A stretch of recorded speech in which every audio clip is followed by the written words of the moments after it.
Welcome to Jackson Lewis's podcast, We Get Work. Focused solely on workplace issues everywhere and under any circumstances, it is our job to help employers develop proactive strategies, strong policies, and business-oriented solutions to cultivate a workforce that is engaged, stable, and diverse. Our podcast identifies the issues dominating the workplace and its continuing evolution and helps answer the question on every employer's mind: how will my business be impacted? Unions are successfully targeting workers in the technology industry, even as employees transition to a more remote workplace during the ongoing pandemic. On this episode of We Get Work, we discuss the evolution of unionization in the tech space, how COVID-19 has affected unionizing activity by tech workers, warning signs of increasing organizing behavior, and what employers should do in response to organizing behavior. Our hosts today are Laura Pearson Scheinberg and Scott Jang, principals in the San Francisco office of Jackson Lewis. Not only do they work just down the hall from each other, Laura, a leader in the firm's labor group, and Scott, co-leader of the firm's technology group, also increasingly see, contrary to what many might expect, that their respective practices and clients' concerns overlap. Laura and Scott, the question on everyone's mind today is, what do I need to know, but never thought to ask about unions in the technology industry? And how will that impact my business? Well, that's a good question, actually. I actually never really thought that our worlds would actually collide, Laura. I mean, you deal with the traditional labor, and I always think of that as kind of the very traditional business. I have Ford in my mind, and here I am with the tech space, and I don't really normally think about those worlds colliding, but that's probably not a fair idea, and there probably is more intersection, isn't there, Laura? Well, we're seeing a lot more recently, and I would say since maybe 2016, there's been a bit of a pitch, but it's really, really taken off in the recent years. I would say 2019 in particular. That's when the Game Workers of America formed, and they formed a partnership with the Communication Workers of America to form this thing called CODE. And it's a union that's actually focused primarily on the tech space. And they've had a lot of recent success in that regard. So unions organizing tech actually isn't as foreign as you may think. They've been doing it for decades. They just haven't been all that successful at it. But I think there's a perfect storm brewing right now that really is allowing that to get a better hold and take off. And what do you think are kind of the impetuses for this new focus of union organizing in tech? It sounds like there is some recent success. Anything about the modern day or the evolution of the tech industry that's kind of lending itself towards this resurgence in union organizing activity? Absolutely. So I think there's a perfect storm going on here. I mean, just look at our political climate that we're in. For the very first time, we have Biden coming out and supporting unions in speeches, in campaigns, et cetera. Then at the same time, you have the remote workforce increasing. That also had a turbo boost from COVID, but before that, we had that. And then in addition to that, you have unions getting better at digital organizing, meaning that they don't need the physical workspace to organize. And that's the way that tech workers generally work. And as we look at the evolution, even looking 10, 20 years back, the tech workspace is growing more as technology evolves. So do the amount and number of tech workers in the workplace. That is interesting. Is there any particular area in the tech space? Are we talking about certain subsets of the tech industry that have lended themselves to union organizing activity? Or are we seeing that mostly pretty much a broad spectrum of the tech industry itself? I think you're seeing it both. So you're seeing it in tech companies that have brick and mortar facilities. They're organizing sort of the old fashioned way, these huge, huge companies that have been targeted recently. But at the same time, in the digital workspace, there are two really tech targeted audiences that you see a lot of activity on.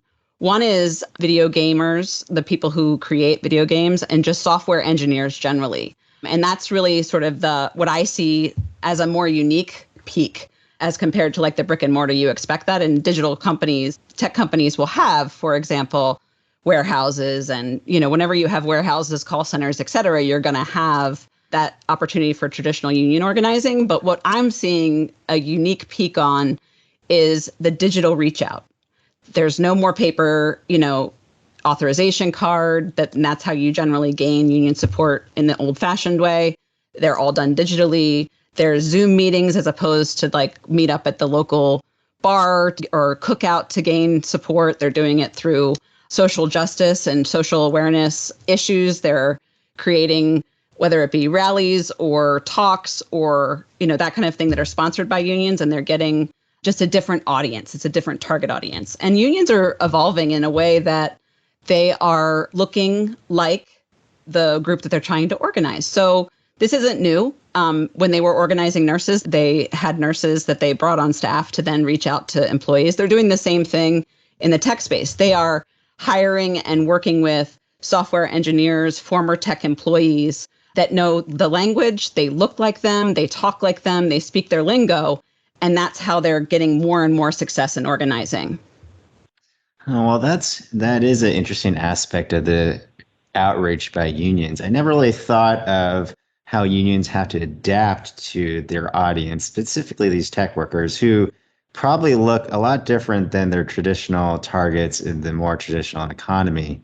And I thought it was very interesting when you mentioned the fact that they are adapting to the messages that resonate with these employees, specifically the social justice elements. What kind of developments or messaging have you seen with respect to unions in that space? So issue-driven campaigns that Code has been focusing on, which is specifically focused on women, workers of color, LGBT, those groups, they're focusing on issues of discrimination, sexual assault and sexual harassment, ageism, lack of racial and gender diversity. Just the core focuses that have always been the case is always dignity and respect and compensation. So if you look at your traditional organizing drivers, dignity and respect is always number one. Compensation is usually 2 or 3. But what drives workers to unionization to start with is when there's a lack of trust and a lack of voice within the organization, and they look for help outside.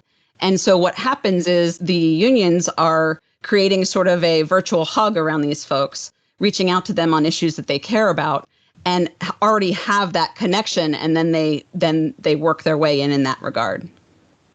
And do you think that is a lot? Have you seen that being more successful? I would imagine that is quite successful with, say, your software engineer in Silicon Valley, who, for all purposes, is actually pretty well compensated, so might not necessarily have compensation at the forefront of their mind in terms of issues that they would like to speak to with the company, but more, I would say, social-driven messaging. That seems to be really a hot topic, especially in Silicon Valley. I'm wondering if you're seeing that as being really the primary driver in terms of organizing activity, which seems to be a market departure from your more compensation-motivated organizing in the traditional space, traditional economy.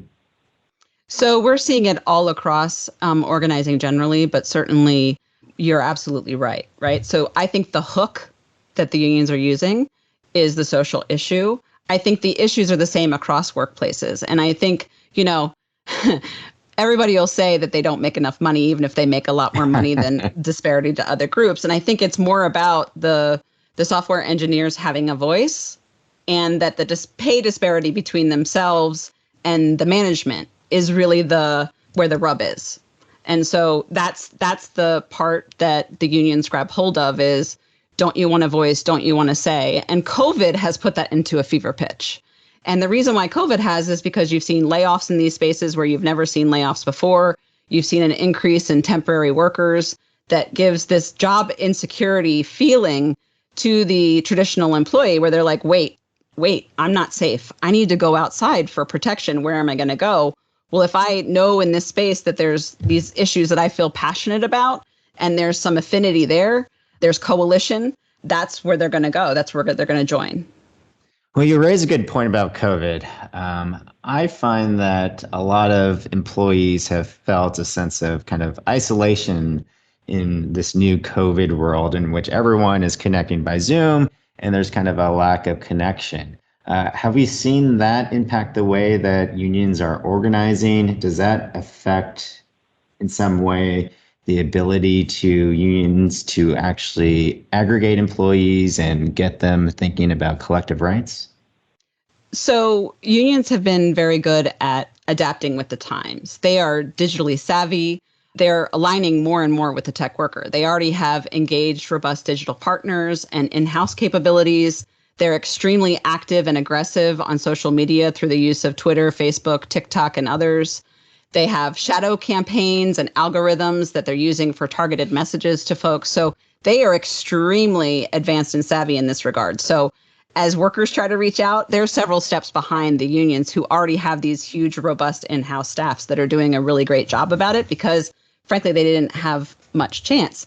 I mean, if you look at the traditional tech worker, a lot of that work is remote work. So those workers are, let's say, more adapt to the remote workplace that COVID pushed us into. But I think that, everyone is different. And I think that the social reach outs and sort of what happened during COVID and the social issues that plagued our nation allowed an opportunity for people to reach out, and they provided a safe space and a home to talk about those social issues, to reach out, et cetera. So I think these groups are really good at being the front runners on this and wanting people to feel a part of it. And even more so from the employer standpoint, this is really where I see the biggest change, right?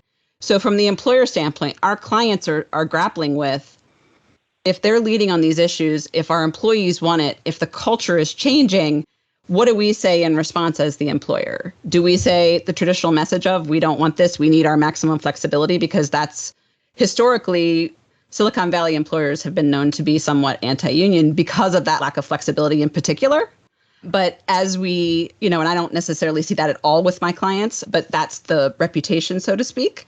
But they're left with, okay, do I want to have the business reason that I need to be maximally flexible, or do I need to agree to have, so you're seeing more reach outs for neutrality with the tech space by the unions to say, okay, let's organize without the traditional processes and have a neutrality agreement where, we can come in and organize your workers in a very symbiotic way. And that's a tough choice for employers to decide whether that will fit with their culture or what they want to do. And so, what I spend a lot of my time doing as I get these reach outs is trying to figure out where the culture is, what the drivers are, and we help them find their voice in how they want to respond to these really, really tough issues. Because of course, our clients always want to do what's best for their employees, and we just have to find the win-win. Yeah, and I imagine just as the unions are adapting to this kind of new, more digitalized workspace and have adapted their messaging, as you pointed out, employers too need to kind of adapt in terms of how they think of unions and how that fits in their workspace, and as well as how they address employee concerns that might otherwise result into organized activity. And so are there any other practical takeaways in terms of what, if anything, you would recommend employers doing to kind of adjust and tweak to this new environment of potential organization? Yeah, I mean, I think that I always say that union avoidance isn't hard. It's about good management.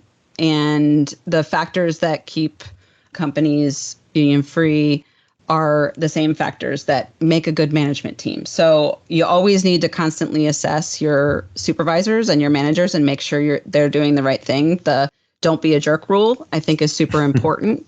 That if you have, just because someone's a top performer in a technical way doesn't mean they should be managing people. And so there has to be a very close look at, is this a good people manager that's in charge of my workforce? And then assessing the culture. Do you have an environment that's genuinely caring, where employees don't feel the need to go to the outside to have an appropriate engagement or a feeling of, belonging and safety? Because that's really what the unions are reaching out for, is when there's not a voice, make sure that employees have a voice and feel like they're being heard. And then at the outset, I kind of admitted my own ignorance and said that, union organizing activity wasn't on really my radar in the tech space. But for those employers who are in the tech space, what are the signs that they should be looking for in terms of whether or not they should be thinking about addressing concerns that may lead to union organizing activity? So I think all of our tech clients need to just do their own wellness check. They need to do an internal look just to make sure, right? So they need to ask themselves, like, are they vulnerable in a geographic way? Okay, so vulnerability in a geographic way could be the West Coast is very, very geographically vulnerable, meaning it's a very high unionization rate. So Oregon, California, these are very, very, very pro-union states where the worker is going to be just bent in that regard. And I'm making generalizations here, but that's always a factor that you look at. Where are you geographically? The same thing for New York. That's also another sort of union town, so to speak. So are you vulnerable geographically? That's the first question. Then the question is, are you vulnerable in a space where you're being targeted? And I would say tech right now is being targeted. And so we have to be focused on that. You need to see, okay, is that an issue for me? Then as you look at it, you want to say, okay, what kind of complaints do I get? What are the issues that I'm hearing? Have there been any recent changes? What kind of press am I seeing?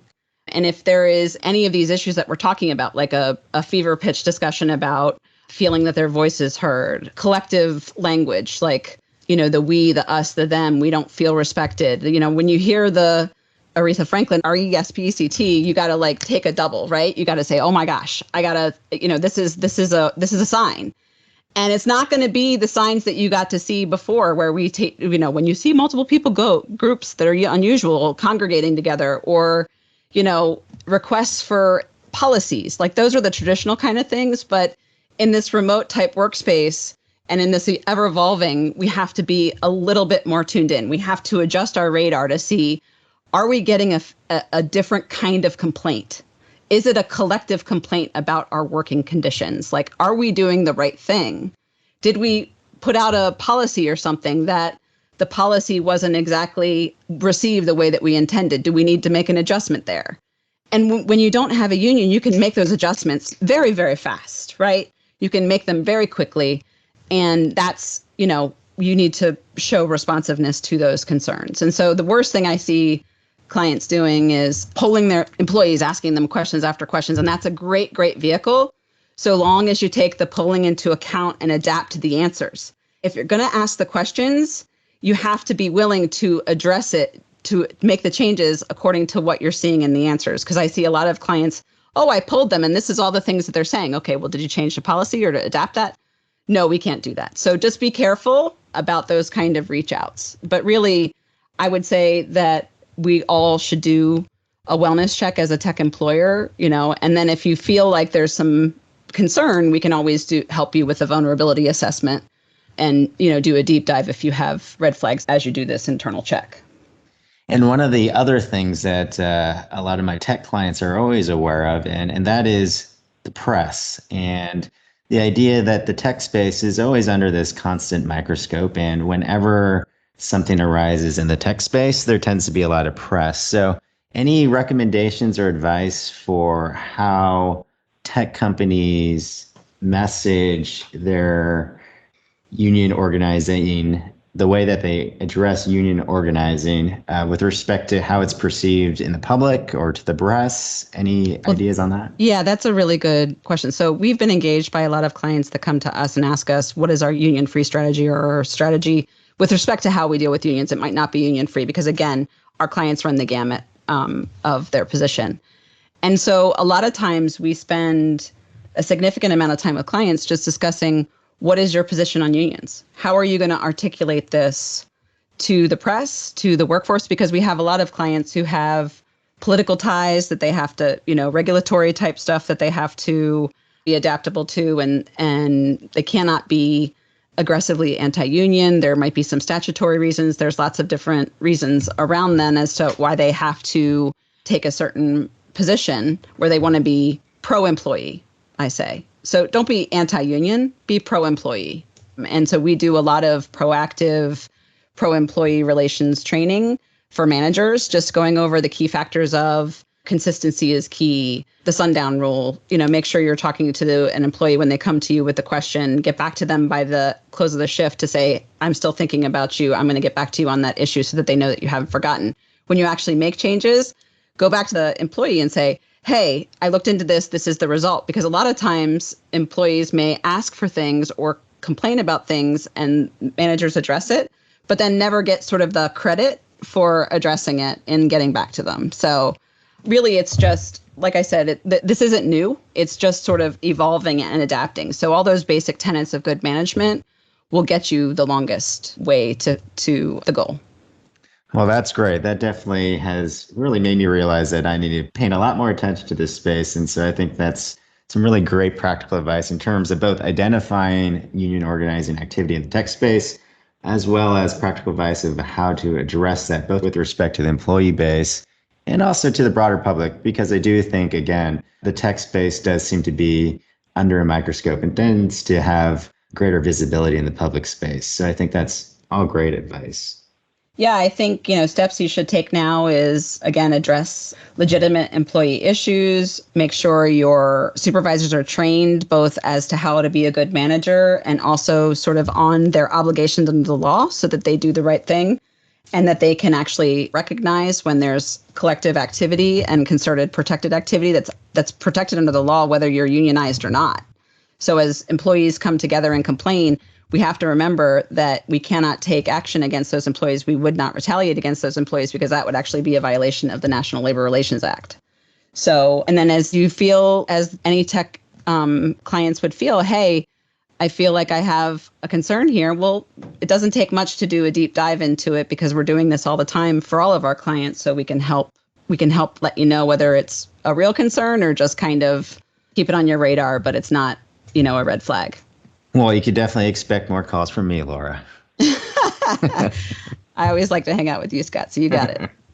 Well, thanks a lot, Laura. This has been very helpful, and I think it really has opened my eyes. I mean, as I said at the beginning of the segment, I didn't think our worlds aligned, and we really haven't had a chance to really sit down and talk to each other. But I think as our conversation today has just shown, these worlds really are becoming aligned, and increasingly so. I mean, I've definitely received several inquiries from my clients recently about unionizing in the tech space.